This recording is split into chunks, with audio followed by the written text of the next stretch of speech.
Hi, it's Tony Robbins. Happy New Year.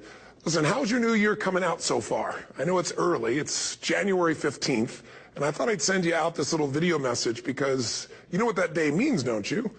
January 15th is the cutoff. Statistics show that 95% of the people that actually made a New Year's resolution have already broken it by today. And that's if you even made a resolution. Now, if you're the exception to that, I'm thrilled for you, and I support you, and I say keep rocking it. But if you've missed, maybe I could drop you a quick little message or two here that can help you not only recover, but get way beyond just making some New Year's resolution and make some real lasting change in your life. I mean, think about it. Most people don't even make a resolution anymore. Why? Because they've made them from years and years and years, and they know they're not going to follow through. So after a while, who wants to disappoint yourself? Who wants to be upset with yourself? Why even bother to set a new standard for this year? You know it's going to be the same as last year. If you're the kind of person watching this right now and you've actually opened this email and you haven't shut me off already, then obviously that's not you. So the question is, what is it that makes us even want to make a resolution? I mean, it's an interesting question. Why is it at the beginning of the year we have this tradition? But it goes beyond tradition. It's something inside of us that makes us want to make things better. And I think part of it is the calendar gives us this idea that we can have a fresh start, that we can start from fresh and have this great victory. And it's really, the calendar itself is quite arbitrary. It's wonderful to use it, but if you didn't use it effectively, let's use the calendar to serve you today. Let's just see, what does it really take to make this thing happen? Because there's no denying that inside of you, the only thing that's going to make you happy in the year ahead and the decades ahead is going to be having you have an experience where on a regular basis, you feel like your life is making progress. If there's one thing I teach, and I want to remind you of it, it's really simple. Getting things is not going to make you happy. That's good news in a tough economy. It's a good reminder. It doesn't matter what you get. Doesn't matter whether it be money or opportunity. All those things might excite you for the moment. Even a relationship, as magnificent it may be, might be exciting for a while. But if you don't keep growing, that relationship isn't going to stay exciting. So the secret to real happiness is progress. Progress equals happiness. And if we can make progress on a regular basis, we feel alive. And that's why at the beginning of the year, we get this thing like, okay, I can have this fresh start. I could really do what my soul desires. I could expand. I could grow. I could improve. I could change. Or maybe better than change, I could progress. See, think about that. Progress is an aliveness to it, doesn't it? You don't have to work at changing. People say all the time now, well, I'm working on changing. Don't worry about it. You don't have to work on changing. Change is automatic. Your body's going to change whether you want it or not as the years go by. And no matter how hard you work, there's going to be some changes going on there. The economy is going to change no matter what you want it to do. The weather is going to change. Relationships are going to change. Everything in life is always changing. We don't have to work on change. Change is automatic, but progress is not. So if you want to make real progress, then you really got to look at your life in a different way. You got to say, I got to take control of this process and not just hope it's going to work out like people do who make a resolution. Because really, isn't that what they're really doing at the beginning of the year? They're saying, well, here's my resolutions for the year, and they really basically tell you their wishes. It's their wish list. It's what they hope it all comes together. And then they call it a resolution, but they don't know what a resolution is. When you resolve something, to have a resolution is to resolve it. When you've resolved, this is how it's going to be. That's when you cut off any possibility except the thing you've committed to. It's like the old adage, if you want to take the island, you burn the boats. Because when you burn those boats, there's no going back. You're going to find a way to make things work. And most people, they're stating what they hope will come together. And if it doesn't happen, then they're disappointed, but they're not too disappointed because they're not too vested. What does it take to successfully create a lasting change in your life? To not only have a New Year's resolution you follow through on, but really have a lasting change? Well, the first step for lasting change is very much like making a New Year's resolution. Fundamentally, it's the same. The first step is you got to have a vision. A vision for what it is you really, truly want. Not what you think you want or what you should have. I mean, what are most people's New Year's resolutions? I'm going to stop eating sugar. I'm going to stop smoking. I'm going to lose 10 pounds. The problem with that is it's not very inspiring for most people. It's not telling you what you're going to get. It's only what you're not going to do. And it's kind of hard to have you move forward with that. A vision is about what you're here to create. A vision that really works is one that excites you. If you say, well, my resolution, my goal, my outcome for this month, this week, this year is to lose X number of pounds, that's okay, but it's not very compelling. It has to be a compelling vision. It's got to have something that has the power to pull you, not something you have to push yourself to do. Those are two different kinds of motivation. Push requires willpower, and willpower never lasts. What will last is pull. Having something so exciting, so attractive, something you desire so much that you have a hard time going to sleep at night and you get so up early in the morning to rock it and take it to the next level. That's what you're looking to create. And that isn't easy to get. But one of the reasons we do seminars and events and we say, why do that? Why not just read a book or something? Is because when you get in an environment where you're with people that are being put in a peak state, like when you're going to a sporting event, if you watch a sporting event at home, it might have a certain level of excitement. But when you're in a stadium with 50,000 people, suddenly it has a whole different level of intensity. And we feel that. And the bottom line of our follow-through comes down to our emotional intensity. In a different state of mind, you're going to come up with a much better and a more exciting vision than if you're sitting on the couch going, okay, what are my new resolutions for this year? And you're doing it the morning after the new year has started and you're a little inebriated and the football game's on in the background. Probably not going to have the power of focus there. Probably not going to have the power of the energy to create something that's going to pull you for this year. And you got to do that. So it's got to be a vision that's compelling. Something that it's going to be a gift to make sure that it happens. And also, along with that compelling vision, you got to have strong enough reasons that you're going to follow through when the going gets tough. That's one of the biggest things missing for most people. They say, this is what I want to do. It's not very exciting. It's not very compelling. But most importantly, they don't have strong enough reasons to push themselves through what's going to be necessary to get that dream, to get that goal when the inevitable challenges come up. When you're starving, hungry, and you're trying to go on a diet, right? When you got no time and you're stressed out and you haven't worked out still, and that's what you're supposed to do. When the economy gets tight and what you thought you were going to do doesn't work, and so you give up on the goal instead of finding another way to get there. You don't let the fear take you over if you've got strong enough reasons. Those reasons can be positive, or those reasons can also be negative. They can be, if I don't do this, this is going to cost me. And if I do this, this is what I'm going to gain in my life. Reasons come first, answers come second. If you get a compelling vision and you got strong enough reasons that will push you through the tough times, you're going to do things other people don't do. Instead of collapsing, even if you get off target, you won't go, oh, I blew it. You'll get right back on target, make the change, make things happen. And I know you've done this in many areas of your life. Just think about it again. I'm not teaching you something really new here today. I just want to remind you of what your soul knows. You got to change, you got to improve, and you got to go through a simple process fundamentally to make that progress. First step, vision that's compelling. Second step, make sure that there's strong enough reasons to follow through.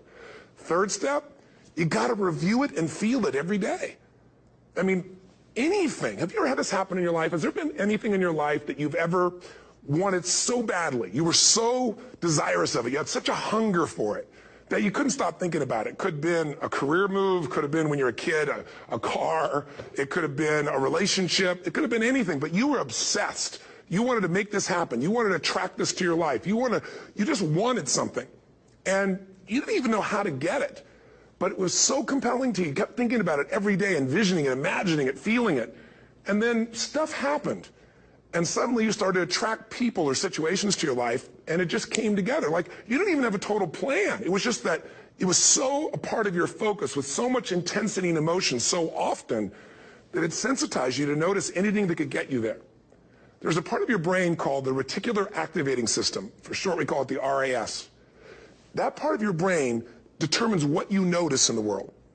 And it's really important because when you set a goal, when you get really clear on a vision, and there's strong enough reasons, and you review it enough, and it becomes a part of you, that part of your brain says, anything that relates to this, I need to notice. It's like, did you ever buy a certain kind of car, or maybe a certain outfit, and suddenly you see that car everywhere, or those outfits everywhere? Well, you know, the cars were always around, but why do you see it now? Because your RAS knows this is important. This is part of my world now.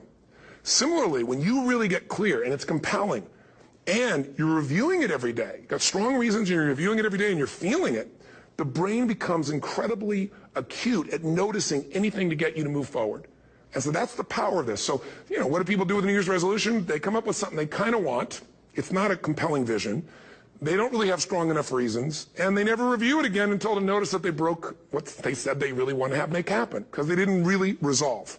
If you resolve, you got the vision, it's compelling, you review it daily, and you feel it, you envision it, and you experience it. Simple as it sounds. Now, ultimately, what is this really about? Ultimately, if you're going to have lasting change in anything, you're really talking about just raising your standards. I mean, I always tell people, if you want to know how to change your life, I give it to you in 3 words, boring as it sounds: raise your standards. What does that mean? Corny as it sounds. Raise your standards. Oh, thank you for the breakthrough thought, Tony. I'm glad I wasted my time watching this little email with you. But think about it. Lasting change is different than a goal. You don't always get your goals, but you always get your standards. Maybe it would help you is to think about it this way. I try to explain standards to people with a different set of words. Think of it as everybody in life gets their musts. They don't get their shoulds. Like, think about it. Most people have a list of shoulds, don't they? Don't you have a list of the shoulds, things you should do, you should follow through on? I should lose some weight, I should work out more, I should make more calls, I should respond more rapidly to my email, whatever, you know? I should get into the office earlier, I should be, more confident. Whatever your should list is, people love to have their should list be met, but it's kind of like New Year's resolutions. If it does, it's really exciting, but if it doesn't, which is most of the time, it's a little disappointing, but you kind of know it's not going to happen. But when you decide something is a must for you, an absolute must, when you cut off any possible, you say, I'm going to find the way or I'm going to make the way. Human beings, when they resolve things, when they make a real resolution inside themselves, which is they raise the standard and they make it a must, they find the way. Think about it in your own life. Haven't you had some area of your life where you raise your standard and your life has never been the same? Maybe at one time in your life you smoked cigarettes, or you did something and you did it for years and you kept trying to change it and kept telling yourself I should. And then one day something happened. Something just clicked you over. Something took you over that kind of tipping point. And inside yourself you said no more. And it was a very, very different experience, wasn't it? Something inside of you shifted. And what was a should became a must, and you've never gone back. Is there an area like that in your life you can think of? Again, did you ever smoke cigarettes? Did you ever eat a certain way, drink a certain form of alcohol, and then finally say no more, and you just don't go back? And notice this, it doesn't really take any willpower anymore. Because somewhere when we make this click, when we make something a must, we attach ourselves to it. It becomes part of our identity. And one thing I've learned in the last, 33 years of working with people from now over 100 countries, 4 million people, is human beings absolutely follow through on who they believe they are. If you said to me, well, I'm really going to work hard to stop smoking, but, I've been a smoker my whole life, and I am a smoker, I know your days are numbered. You're going to be back smoking cigarettes again, because we all act consistent with who we believe we are. I tell people the strongest force in the whole human personality is this need to stay consistent with how we define ourselves. If you define yourself as somebody who is really conservative, you're not going to be crazy and act nuts unless you're really drunk or something, and then you can say it's the alcohol, when it's really just you finally getting permission to be yourself. The alcohol is your excuse. If you're a really crazy person, you act crazy, outrageous, playful. You don't act conservative because that's not who you are. Very often people say, well, I can't do that. I'm not that kind of person. And I always say to people, really, when did you define yourself? I mean, really, how many years ago did you come up with what you could and couldn't do in your life? How many years ago? Most people, if they really look at how they're living their life today, it's based on a set of standards, a set of beliefs that they made choices about 10, 20, 30 or more years ago. I mean, very often we made decisions in our youth or very young about what to believe, about what we were capable of, about who we are as a person, and that becomes the glass ceiling, if you will, that controls us. There's a corny metaphor, but it's true. I remember one time I was with my family at the circus, and there was a person there, and they had this big, giant elephant. And you look at this elephant, and they take this little rope, put it around the elephant's neck, and they drive this stake into the ground. And I mean, you look at this, and you know that elephant could rip down the entire tent with almost no effort. And yet, the elephant doesn't struggle, doesn't try. Why? Because the elephant's conditioned. And they take that elephant and condition the elephant when it's a baby elephant. That's how they train him. When it's a little baby elephant and it doesn't have the power yet, they put a big rope around it and they drive this huge stake in the ground, and the elephant fights and fights and fights. And one day, finally, that elephant decides, I'm not capable of pulling this out. And once that becomes the definition of an identity of anyone, an elephant in this case, they don't even try anymore. It's just who I am, that's how it is, that's just the way it is in my life. I'd like to ask you to take a look at any place you've got a limitation and ask yourself, when did I decide to accept that limitation? And you may not even see it as a limitation. You might see it as just that's who I am. But so often in our lives, we've adapted to be a certain way so that we don't fail or so that people will like us or respect us, but it's not necessarily who we are. Joy comes when you're spontaneous. It's really hard to be truly happy when you're not being yourself. And most of us have no clue who we are. And so a big part of my work, if you've ever been to an event, you know, is to get people to do things spontaneously without thinking, because that's when the real you shows up. That's when the energy comes alive. And when you do that, when you start to connect to your true nature, suddenly there's energy available for you to set a higher standard for what you want in your life. That's what this is really all about. And when I talk about standards, when I talk about, you know, shoulds versus musts, think about your own life. I know there have been areas in your life where some point in time you just shifted and you raised the standard and your life changed. Because whatever people have their identity attached to, they live. We live who we believe we are. That's just how it works. It's just kind of like, I'll give you an example. Look at your physical body. Your physical body today is an absolute reflection of only one thing. Not your goals, not your desires, but your standards. The identity you have for yourself. If your standard is you're an athlete, then there's a certain amount of strength, a muscle tone, and energy that's available in your body on a regular basis because that's who you are. And so you do whatever's necessary to maintain that identity. Again, the strongest force in the human personality is this need to stay consistent with how we define ourselves. Because if you don't know who you are, you wouldn't know how to act. Once you lock in on that identity, your brain finds a way to keep you there. If you say, you know, man, I'm overweight, I've always been overweight, I'm big boned, and that's the story you've got, then you're going to always find a way to get back there. That's your settling point. That's your identity. That's where things lock in. If you see somebody who's in really great shape, you ask them, do you work out? You know the answer. Yes. How often? And they'll tell you 3 times, 4 times, 5 times a week, whatever. In a seminar, I'll ask people, who here works out at least 5 days a week? And I'm stand up. And you look around that room, and you know that they work out 5 times a week because you can see their body. You don't just get a result without some kind of action, without some form of ritual. Ritual meaning actions you do consistently. Now, do you think those people that are out there working out 5 days a week, do they have more time than you do? Or I have, or anybody else? Of course not. Is their life less busy? Of course not. It's just a must for them. They must work out that way, and they've made that turn and their life's changed. So I'm not saying you have to work out 5 days a week.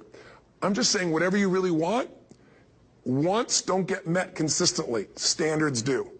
Whatever you identify, this is who I am. And so it's not so much about changing your identity as there's expanding it. You know, deciding that, you know, instead of your goals to lose 10 pounds, which is not compelling, what if your vision was to get back to my fighting weight? You know, this year, this month, this next 90 days, I'm going to transform my body. I'm going to take on a new challenge. I'm going to find some technique or strategy, there's a million of them, that can reframe myself where I want to feel younger, stronger, more vibrant than ever before. Here's my reasons. Because I want the energy to really make my life work. Because it's tough out there, and I want to be stronger than I've ever been before.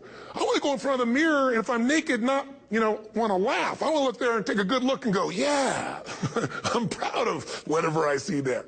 Whatever it takes, something's going to make you laugh, smile, something that's going to tease yourself, but something's going to move you to another level. If you identify yourself in a new way and you own that every day, and that becomes the standard of how you live, you'll find the way to make that standard real.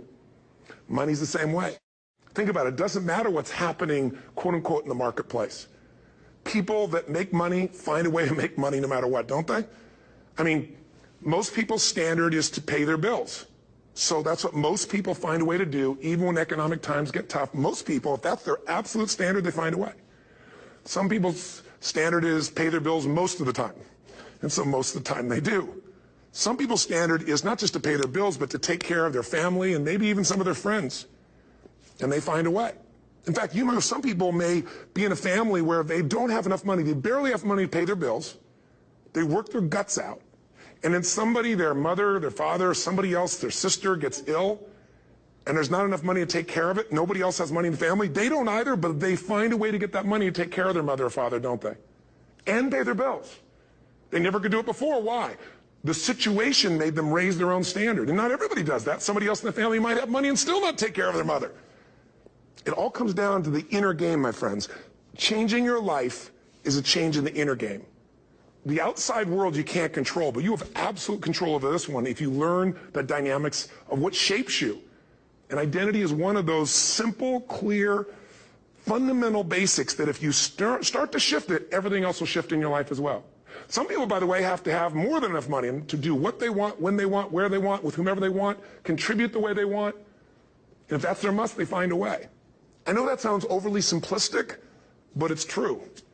Somebody once said you could take all the money in the world out of the hands of everybody, out of all the wealthy people in the world who are really successful, give it to other people. It wouldn't take too long. Those people would have it back in their hands. It's not because they're manipulative. It's because they have a standard. Some are manipulative, don't get me wrong, but they've got a standard of what they're going to find a way to make happen. I'm just simply saying to you, take those 3 magic words and live them. Raise your standard. And if you really want to do it, then I'll tell you the most important secret. Have you ever done this? Have you ever told yourself you're raising your standard? Okay, I'm going to go make this happen. I'm going to go make this much money. I'm going to transform my kids. I'm going to create the ultimate relationship in my life. I'm going to transform my body, whatever it is. And then you don't have strong enough reasons and you don't use it. You don't follow through. It's because you didn't back up your standards with what makes those standards real, and that's rituals. Rituals are where the power is. Whenever we do our Robbins results coaching, and we say Robbins equals results, the way we get results with people, it's the same way if you listen to my Ultimate Edge program, or back in the old days, Personal Power, or if you went to one of my seminars. You know what I do is I take these huge challenges you got and we break them down into little bite-sized steps. Little things you do each day that after you do them, you get so much momentum that it's easy to succeed. You're not overwhelmed. You have these victory day after day after day on little things. If you went to Ultimate Edge, I'm sure you learned about the hour of power, or the 15 minutes to be able to be fulfilled, or 30 minutes to thrive, where you literally just condition your body and emotion with a couple little rituals. So it doesn't matter what's going on in your world. You feel that strength, and it's not fake. It's not some pump up. It's coming from inside you, and it works. Rituals define us. See, all the results in your life are coming from your rituals. They start with a standard and then have rituals that follow it up. Like, for example, if you are where you want to be physically, you have very different rituals than if you're not where you want to be physically. If you're overweight, you and I both know you got a different ritual than if you're physically fit. Completely different. You get up in the morning, what's the first thing you do if you're fit? Your shoes are there, you roll over, doesn't matter how you feel, you put on your shoes, you lace them, you start walking, or whatever that ritual is. If you're overweight, you roll over and you have a very different ritual. You might roll over several times to turn the alarm clock off. You go in and get your mocha, smocha, whatever, special coffee. You stop by at Starbucks, whatever the case may be. You have your nice sugar muffin. It's supposed to be really nice for you. Whatever you do, it's a different ritual. If you have a great, passionate relationship, you have very different rituals in how you come home than if you have a lousy relationship. When you come home and the first thing you do is you're tweeting somebody, or you're emailing, or flipping on the news, or you don't even come home. What are the rituals? Whenever I study people that are successful, what I look for is what's the standard they hold themselves to, and then what are all those little rituals that add up? Because think about it. Success and failure are not giant events. They don't just show up. You don't just suddenly become successful or suddenly have this cataclysmic event that makes you fail. It may look that way, but failure comes from all the little things. It's failure to make the call. It's failure to check the books. It's failure to say, I'm sorry. It's failure to push yourself to do things physically that you don't want to do. And all those little failures day after day come together until one day some cataclysmic event happens and you blame that. That event happened because you missed all the little stuff. Do you agree with me? And success, by the way, is not some overnight event. It's all these little things. Success is having a vision. Success is making it compelling. Success is really seeing it and feeling it every day with strong enough reasons. Success is feeling the sense that I'm here to grow and I'm here to give something to the world more than just myself. Success is caring about other people. Success is calling and saying, I love you in the middle of the day for no damn reason. Or sending a note. That'll change your relationship. Have a ritual of something funny, playful, or a surprise you do. How many relationships are dead today because they have no surprise rituals anymore? You need to have some rituals, some cool things you do that nobody else does that gives you a better life than anybody else has. All the little stuff. That's where success comes from. In business, it comes from delivering more than anybody could imagine. All those little things add up. People go, wow, that's who I want to do business with. It's true in any area of your life. So if you look at somebody who's really successful and you think, wow, they're so amazing, they're such a genius, you got to dig underneath and you got to remember something. People are rewarded in public for what they've practiced for years in private. Myself and my business people say, how do you get up and speak? And you have no notes and you go for 3 days and nights and the room is like, everybody's wired and it's incredible. It's like a rock concert. How do you do that? How do you have that confidence? Oh, and it's not confidence, it's experience now. But I did so much behind the scenes and I still do to make things right. How many people would know that since the time I was 17 years old, before I walk out on stage, still do to this day, wouldn't need to do it, but I still do it, I never walk out there without being in an absolute peak state of mind. You know, there are days my back is hurting, my throat was hurting, or I may have had a challenge, or my father passed away, and I've still got to deliver for these people because my standard is give my all every time. Every event has to be better. Talk to anybody who's been to our events for 5, 10 years, some of our trainers, and they'll say, I don't know how he does it. He always finds a way to make it better. That's not an ego thing. That's a standard in me. I have to find the way.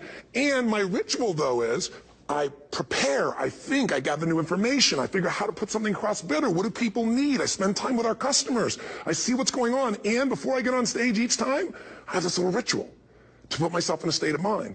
And I did it starting like 17 years old. I started doing it. I'd say, I now command my subconscious mind. And I say this out loud several times, this little phrase, set of phrases, as an incantation to kind of condition my mind and body. And I'd say, I now command my subconscious mind to direct me in helping as many people as possible today by giving me the strength and the emotion and the humor and the brevity, whatever it takes to show this person and help this person change their life now. And I started out with a person when I worked with people one-on-one, and I would do that for 45 minutes driving in my Volkswagen to go serve and coach somebody for the first time. Now I don't say that person, I say these people, and I can go out in a room of 10,000 people and deliver for 50 hours, and I do it every time I come back on stage. It's a ritual to go into peak state. Peak states don't just show up, they don't interrupt you. Great ideas don't interrupt you, you gotta pursue them. I talked to Michael Jordan, I'll never forget, at the peak of his career, and got to watch his final game, saw him backstage and spent some time with him, and it was a pretty exciting time. He was the greatest basketball player I think that ever lived and has ever lived. And I asked him, I said, you know, what sets you apart, Michael? You know, what is it? And is it God-given talent, ability, skill? What is it? And he said, Tony, you know, he said, I can shoot you straight, and you know it's not, you know, me trying to act humble. He goes, I have a lot of talent, a lot of God-given talent, a lot of skill. I've worked really hard. But he said, really, it's my standards. He said, every day I demand more from myself than anybody else could humanly expect. I'm not competing with somebody else. I'm competing with what I'm capable of. Magic formula. Because most of us lower our standards. Why? Because who you spend time with, my friends, is who you become.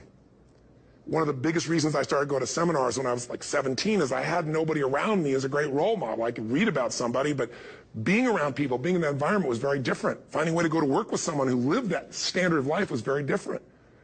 You get around people with low standards and you compete with it. You don't need to compete with it. It's like, okay. I mean, remember Jerry Springer? I don't know if he's still in the air, but you know, I remember he used to get people on the show and I thought, where would he find these people?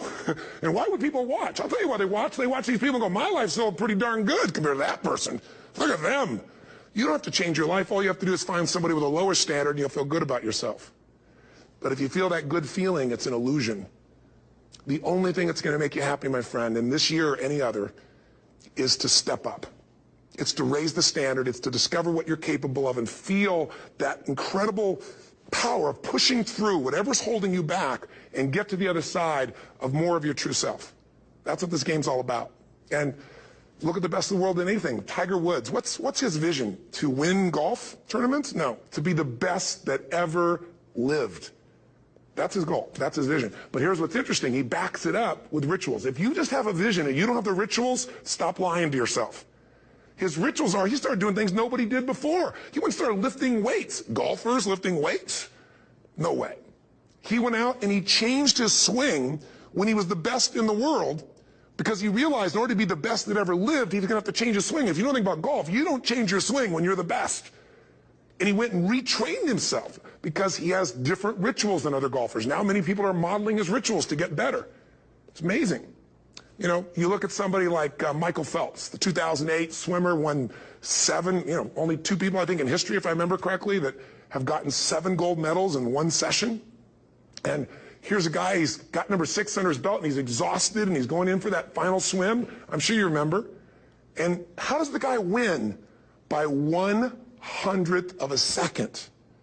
Do you think that was some massive skill that got him over the top? Or was it a standard that says, this is who I am. I am the champion. And no one is taking this from me. And somehow in those final milliseconds, 100th of a second, he pushed himself just beyond his competitor. But you know about Michael Phelps? What allowed him to be able to push beyond that moment is his rituals. Go study the guy. Most people who swim have these unbelievable workouts. He does 2 and 3 of those workout sessions a day. All the other swimmers in the beginning thought he was insane. You're going to overtrain, you can't do that, it's not physically possible. But he had a standard and the rituals to back it up. So here's my final message to you, because I've gotten carried away. I thought I was going to send you like a 5-minute message, but as you can see, there's no script here. It's just me going a little crazy with you, but I want to really see you get what you want this year. Don't let this year be like last. And if last year was great, still don't let it be that way. Raise the standard. If your life is perfect and extraordinary, you darn well know you're not going to be happy unless you keep making it better. That's what makes us feel alive. It's not what we get that makes us happy. It's who we become and what we're able to give because we become more. That sense of contribution is what creates the deepest meaning. So here's my assignment for you, if you want one. If you want to go from conversation to some action, here's a simple thing to do. What's an area of your life right now that you really want to improve? What's an area that's important to improve? If your body's great, how about your career? If career's great, how about your relationships? Intimate one especially, or your kids, or your relationship with your creator, your spiritual side of your life. Or is it your finances? Figure an area that really matters. Decide on that area. Number one, write down what your life is like in that area right now as specifically as possible. So you might say, well, I'm 13.5 pounds overweight, whatever the weight is, whatever the situation is, or my body fat's like this, or I wake up exhausted in the morning, and you write the truth of where you are right now. So you're real clear. Or I'm not in a relationship. I say I want a relationship, but I'm not in one, and I don't seem to find them. All the good ones seem to be gone is my belief. And I really do want one, but I don't have it. Whatever your definition. Or I'm in a relationship, and God, I wish I wasn't in a relationship. I'm planning my escape. Wherever you are. Or I have a wonderful relationship. We love each other, but there just isn't enough passion. Just write the truth of where you are. The area you want to change, but write how it is. And then the second step is, this is where you got to be really honest with yourself. What are the rituals that have put me there? Because whatever results you're getting, even if you don't like the results, there's some rituals that are keeping you in that place. There's some rituals of what you eat or don't eat, how you move or don't move, how you sleep or don't sleep. There's some rituals in the lack of variety or spice or energy or focus in an area. There's something you're doing, and it's usually not one thing, it's a bunch of little things that you kind of do consistently whenever you think about getting in a relationship, whenever you think about working out, whenever you think about money. You get yourself in a state of overwhelm. You start thinking about all the things you can't control. Just write down all the rituals you have, and then here's the third step. What do you want? What's your vision? And be really specific. I want to be my fighting weight. I want to be the strongest I've ever felt. I'm going to turn whatever it is, be specific. And then, last step, number 4, what are the rituals that'll get you there? What would you need to do differently each morning if you're going to be that kind of energy, that kind of strength? How often would you work out? What days would you work out? What time? A ritual is something you do consistently, usually at a specific time, so it becomes automatic. Let me tell you something. Willpower doesn't last, but rituals can last a lifetime. I bet you have some rituals in your life right now you've been doing for years, even though some of them don't serve you. I'm just saying, wake yourself up. If you want a new year and a new life, you don't need to start on January 1st. Start today. Start with this little video. And just begin to see what happens and see how easy it is to just do a few little rituals. Don't do them all, just do 2 or 3 new things. And you know what happens? You'll get momentum. Because once you discipline yourself in one area of your life, you feel yourself doing it in other areas as well. And I always say something that my original teacher taught me. I always remind people, there's always 2 pains in life. There's the pain of discipline, or there's the pain of regret. And discipline weighs ounces, as my friend Jim Rohn taught me. Regret weighs tons. You don't have regret. So right now, what do you want to change? What's it really like? What are the rituals that got you there? That'll take a little homework. If you're not sure, ask the people around you. They'll tell you what your rituals are. What do I really want in depth? What are the rituals that will get me there? And then get yourself to start a few of those actions and lock them in place. If I can help you in any way, we're here as a company to support you. Come have an event with us. Come to Unleash the Power Within or Mastery University, or get a coach. You can get a free coaching session if you call our company and click on something on this. Will probably have something on it, or get a product. Or don't do anything with us, but do something with somebody, starting with you. If you make the changes in yourself, you're going to be proud this year, and no amount of money or accolades from other people can mirror the feeling of being proud of knowing you've taken back control of your life, or you've taken a great life to another level. Because once you do that, you have something you can give other people, whether it be your kids or your friends or your family. And ultimately, that's what life's about. So thanks for listening. I don't know how long I went here, but I hope this has been helpful for you. I just thought it's a new year, and I want people to be able to truly create a new life And until I see you again, hopefully soon, or gets a chance to meet you, live strong and live with passion. And of course, God bless to you. Happy New Year.